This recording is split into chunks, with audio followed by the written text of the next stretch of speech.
Hello, কি ব্যাপার? শোনা যাচ্ছে না? বাপের বাড়ি গেছি, হয়ে গেল তো প্রায় 1.5 মাস।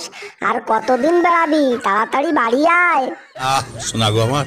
হইছে তো মোটে 1.5 মাস, তাই কি পাগল হয়ে গেছো? আরো 3 মাস বেড়াবো। অত ঘন ঘন ফোন করিয়ে না, আমি বাপের বাড়ি বেড়াতে আইছি, তোমার সাথে ফোনে গেজাতে আসি নাই, বুঝছো? আমার ভুল হয়েছে, ক্ষমা করে দেন। বুঝছি, তুইও একটা কথা বুঝে নিস। কালকের দিন দেখবো, পরশু দিনকের মধ্যে যদি না আসিস, তাই কিন্তু তোর কপালে দুঃখ আছে। আচ্ছা, তুমি কি আমারে ধমক দিচ্ছ নাকি? আসবো না, তুমি কি করবা? তোমার কি করার ক্ষমতা আছে? গজব বেইজ্জতি है। কি করার ক্ষমতা আছে? তুই দেখতে চাস? দেখবি, তোরে তালাক দিয়ে আর একটা বিয়ে করার ক্ষমতা আমার আছে।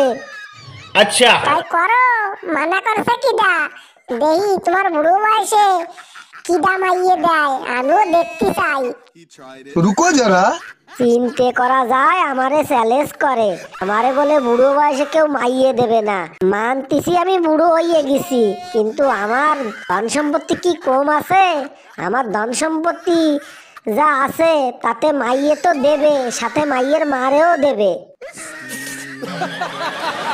তা তো দাদা, আমি তোমারে কবেতে করছি, তোমার বোর কথাবার্তা তো বেশি ভালো ঠেয়ে না, তার চেয়ে তুমি ওরে ছাড়িয়েই দাও। अरे कहना क्या चाहते हो? ছাড়িয়ে তো দেব, কিন্তু তারপরে আমি কি করবো? তারে ধরবো। আর কেন? আমারে সয়ে বাঁধে না? আমার চেহারা কি কম আছে নাকি? আমারে ধরো।